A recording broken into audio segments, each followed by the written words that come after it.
down, I know you got me, baby. Assalamualaikum warahmatullahi wabarakatuh. Halo teman-teman, kembali lagi bersama saya.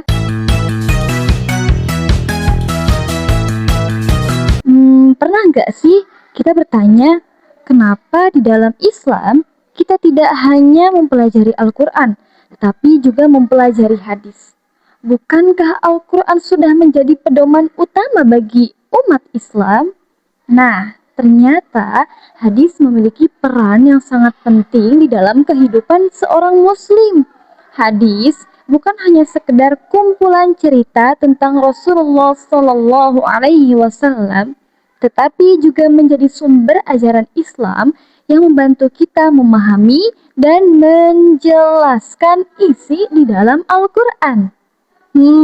Pada video kali ini kita akan membahas tentang kedudukan dan fungsi hadis di dalam Islam. Kita akan memahami kenapa hadis memiliki posisi yang sangat penting serta bagaimana fungsi hadis dalam menjelaskan ajaran agama. Nah, sebelum masuk lebih jauh, kita pahami dulu nih, apa itu hadis secara singkat. Hadis adalah segala sesuatu yang disandarkan kepada Nabi Muhammad Shallallahu Alaihi Wasallam, baik berupa perkataan, perbuatan, ketetapan maupun sifat beliau. Jadi, hadis merupakan gambaran bagaimana Rasulullah menjelaskan atau menjalankan ajaran Islam di dalam kehidupan nyata. Kita masuk ke pembahasan yang pertama. Kedudukan hadis di dalam Islam. Teman-teman, di dalam ajaran Islam, hadis memiliki kedudukan yang sangat tinggi setelah Al-Quran. Al-Quran adalah sumber hukum Islam yang pertama, sedangkan hadis menjadi sumber hukum Islam yang kedua. Mengapa hadis menjadi sumber hukum Islam yang kedua? Karena Rasulullah Shallallahu Alaihi Wasallam adalah utusan Allah yang bertugas menyampaikan wahyu sekaligus menjelaskan bagaimana cara menerapkan ajaran yang terdapat di dalam Al-Quran. Allah Subhanahu wa Ta'ala mengutus Rasulullah bukan hanya untuk menyampaikan ayat-ayat Al-Quran, tapi juga untuk memberikan contoh nyata kepada umat manusia. Masya Allah. Karena terkadang di dalam Al-Quran terdapat perintah yang masih membutuhkan penjelasan lebih rinci.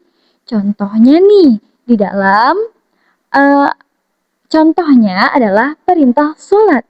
Di dalam Al-Quran, Allah memerintahkan umat Islam untuk mendirikan sholat. Tetapi Al-Quran tidak menjelaskan secara lengkap bagaimana tata cara sholat itu. Ada nggak? Tidak ada kan? Jumlah rokaatnya, gerakannya, bacaan-bacaannya. Lalu, kalau begitu, bagaimana umat Islam mengetahui cara sholat kalau di dalam Al-Quran saja tidak dijelaskan? Jawabannya adalah melalui hadis dan contoh daripada Rasulullah Sallallahu Alaihi Wasallam. Rasulullah mengajarkan cara sholat kepada para sahabat, kemudian ajaran tersebut diriwayatkan dan sampai kepada umat Islam hingga sekarang. Dari sini, kita bisa memahami bahwa hadis memiliki kedudukan sebagai penjelas dan pendamping Al-Quran. Kita masuk ke pembahasan yang kedua.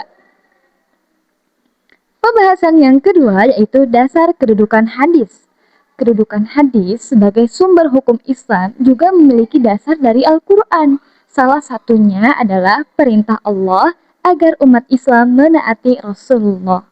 Allah berfirman di dalam Al-Quran bahwa siapa yang menaati Rasul, maka ia telah menaati Allah.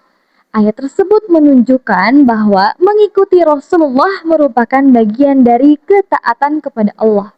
Selain itu, Rasulullah juga bersabda bahwa beliau meninggalkan dua perkara yang jika umat Islam berpegang teguh kepada keduanya, maka tidak akan tersesat, yaitu Al-Quran dan Sunnah Rasulullah.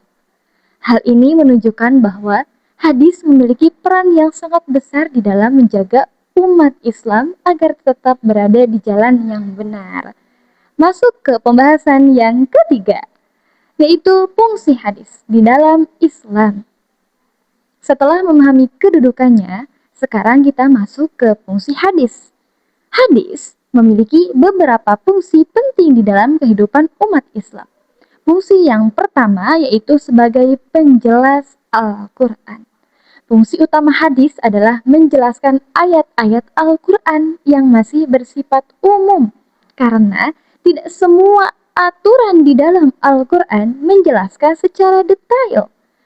Hadis juga memberikan penjelasan tentang bagaimana suatu perintah dilakukan.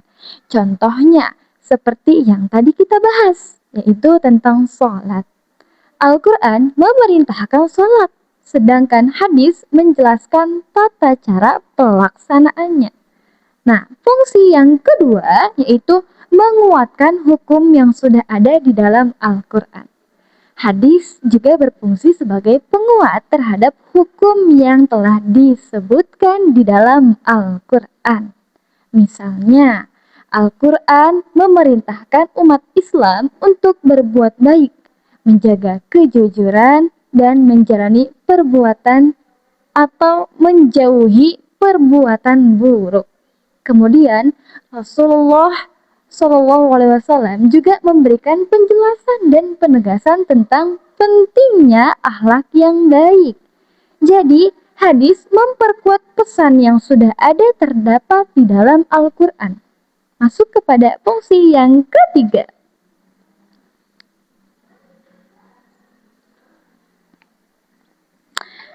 Fungsi yang ketiga yaitu menjelaskan hukum yang belum dijelaskan secara rinci di dalam Al-Quran. Ada beberapa perkara yang tidak dijelaskan di dalam Al-Quran. Nah, tetapi dijelaskan melalui hadis. Contohnya adalah beberapa aturan di dalam ibadah dan kehidupan sehari-hari. Dijelaskan oleh Rasulullah melalui sunnah beliau. Fungsi yang keempat yaitu menjadi contoh kehidupan bagi umat Islam. Rasulullah Shallallahu Alaihi Wasallam adalah teladan yang terbaik bagi umat manusia.